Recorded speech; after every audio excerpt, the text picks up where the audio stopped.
Hey y'all, it's Kirsten D, aka Dang Mama 2020, and I'm back. I'm back.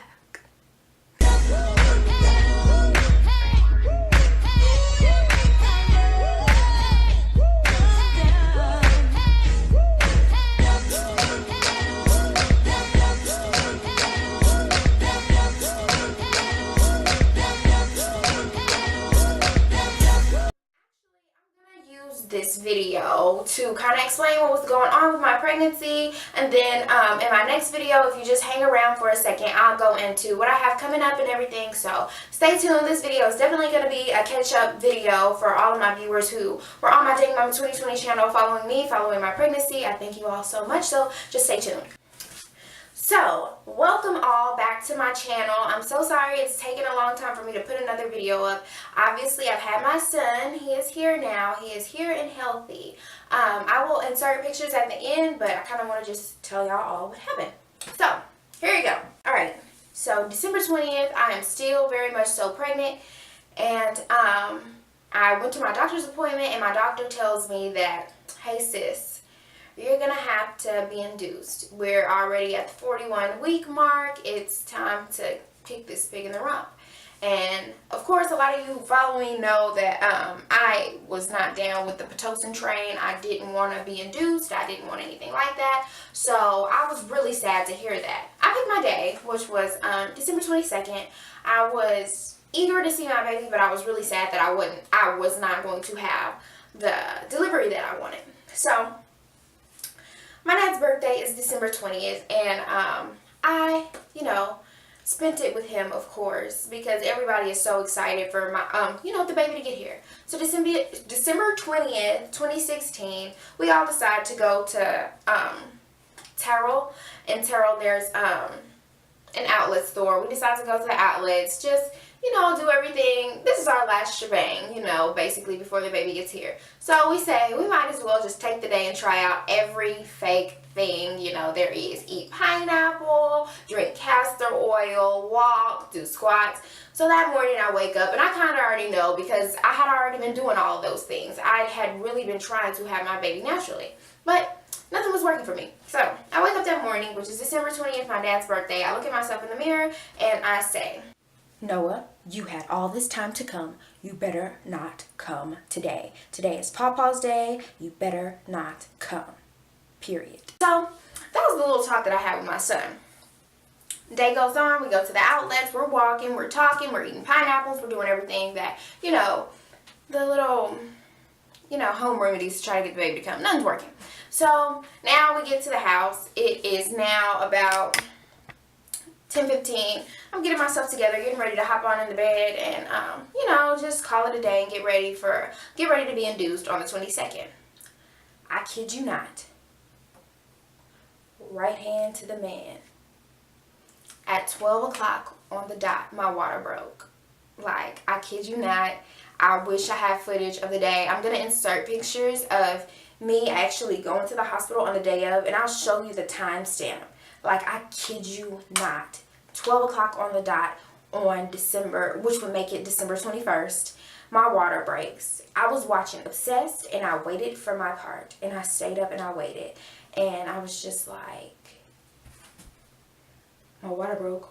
Mama, my water broke. She was laying right next to me, and it was like the scariest, coolest thing in the whole wide world, in the universe. So, of course, the universe had worked itself to actually break my water naturally and have my son. And I had my son on December 21st, 2016 at 3:55. It was a blessing. It was the best labor ever. I labored for 13 hours, no pain medicine, no nothing. I just went at it as hard as I could. Then they ended up having to still put me on Pitocin. And at that point in time, because my heart rate was a little high and his was a little high, I said, I need to go ahead and prepare myself for whatever may come next. So I actually did get an epidural. I'll talk about that a little bit later, but I did get an epidural. It went really well, and I'm just really proud of myself. Even though it was not the ideal way I wanted to have my baby, it was definitely the best way, considering the circumstance, So I'm really happy. I need to stop swinging this ponytail because it's finna come off. Okay, give me 1 second. I gotta fit it. Too busy trying to be cute. I'm gonna swing this thing right on off. Am I focused?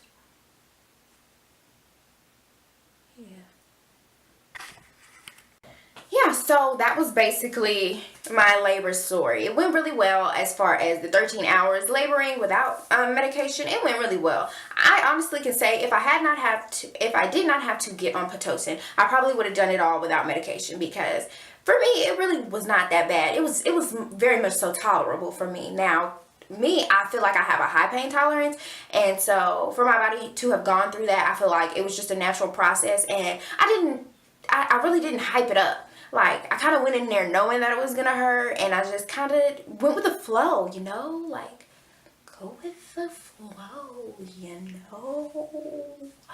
Yeah, so moving right along. So that's kind of what just happened, and it was so amazing. And then my baby got there, and he was like, and he was so cute, and he laid on me, and he has some big old beautiful brown eyes with his cute little self. I love you so much.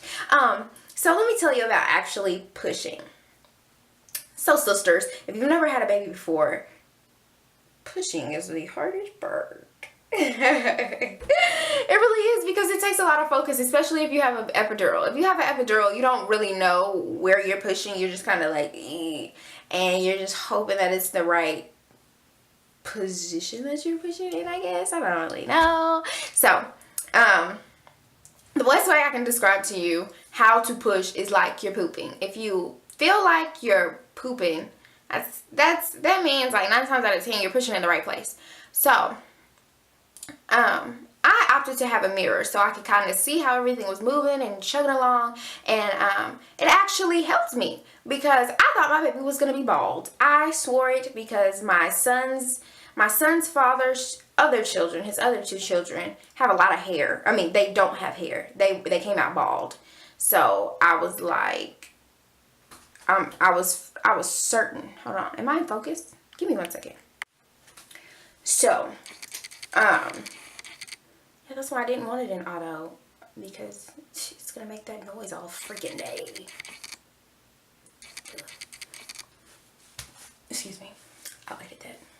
So, like I said, 9 times out of 10, if you feel like you're pooping, you're doing the right thing. So, no, I'm past that.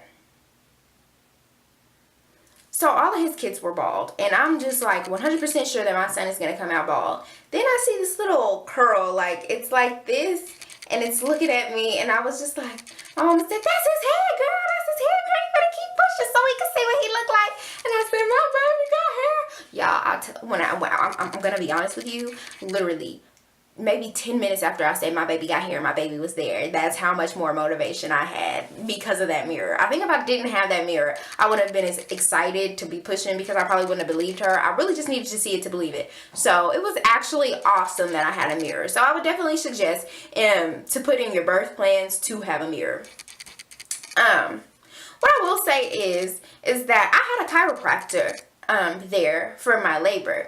And she was actually awesome and amazing. I love her. Her name is Michelle Jefferson. If you're in the Dallas, Texas area, I definitely still do recommend her. She was there in my labor and delivery room helping me, you know, labor on, labor strong. It was absolutely positively amazing. I don't know if my labor would have been as great if she wasn't there. It was awesome, but it was actually like more in the realm of, you know, like pure perfection. Like, you know, having a baby is already perfect, but I was kind of bummed that I had medicine, but that just kind of made it all better that she was there, you know, a chiropractor, because you're still going to be in pain when you have an epidural. Not all the pain goes away. So her being there, kind of adjusting me, talking to me, helping me, walking me through it, just like my mom was. It was just like having another coach there, having another body that loves you there to help you push on and labor strong. So I was really thankful for her and grateful for her, and I think it made my labor experience a lot better. So moving on. What I will say is keep everything to a minimum. In the room, minimums, bare minimums. Whoever you want. Only 3 people there. Like, you don't need a crowd. You don't need a lot of people standing out there. Don't call anybody. Don't do anything. That was just what I did. You know, and it worked for me. I felt like it was cool. I just kind of sent a picture to my folks and was like, he's here. And everybody just went along with it. It was really cool. It was really awesome. I ended up, though, my second week postpartum, I got diagnosed with postpartum endometriosis. And if you don't know what that is, it's just an infection of the uterus. Now, it hurts like heck. Not gonna lie. Not gonna front. It really does hurt. It's not cool. It's painful. And I wouldn't wish it on anybody. So I ended up having to go to the hospital. I stayed there for almost a week, and just antibiotics 24/7. You can't leave until your fever is broken for at least 48 hours. I think it's either 48 or 24. I forgot, but I'm gonna say it's 24 hours. It has to be gone for a whole 24 hours. My fever kept going and coming. That's why I had to stay a little bit longer, but it was all good. I felt better, and I was glad I did it. You know, actually, I was glad I went to the hospital. Now, the only bad thing about that is that because I was in there for so long and I didn't get to see my son because I was in a different ward than you know, the postpartum ward where it's just babies and mommies. I was actually in a sick ward, and I made the decision not to have my baby there because I didn't want him to get sick. You know, he's more vulnerable to infections and bacteria at such a young age. So I opted for him not to be there, and it caused me to lose my breast milk. Am I sad that I'm not breastfeeding? Of course. I had that bond with my son, and I really did love it.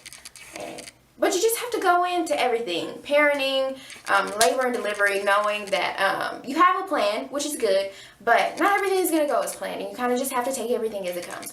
So that is really the shortened version of everything that happened, labor, delivery, post-labor. As you can see now, I am postpartum. I'm almost 4 months postpartum. I'm doing very good. I did not have postpartum depression. I am really happy. I really am. I feel good. I look good. I'm doing new things, meeting new people. I actually got into med school. Excuse me, not med school, nursing school, and I will start in about a week. I'm very excited. I can't wait to share this journey with you all. I am still in media. I'm still very much so trying to work on my YouTube channel, trying to work on posting, editing, all that crazy madness stuff. So, please just bear with me. I will show you pictures of my son. He is sleeping right now. Praise God. But yeah, so stay tuned. Keep watching me. Keep tuning in. This is Dang Mama 2020. I'll show you pictures of me and everything. Postpartum. I'll show you pictures of the baby. I hope that you all still tune in. I hope that you still all enjoy me. I hope that you're not too mad at me and you still subscribe to my channel. Like, comment, and subscribe to this channel. I'm sorry that this story was expedited, but I have like 4 more videos that I have to pop out, and this was the first one that I really wanted to do because I felt like you all have been so patient with me, and I just thank you so much for everything. So stay tuned. I love you all. Peace and love.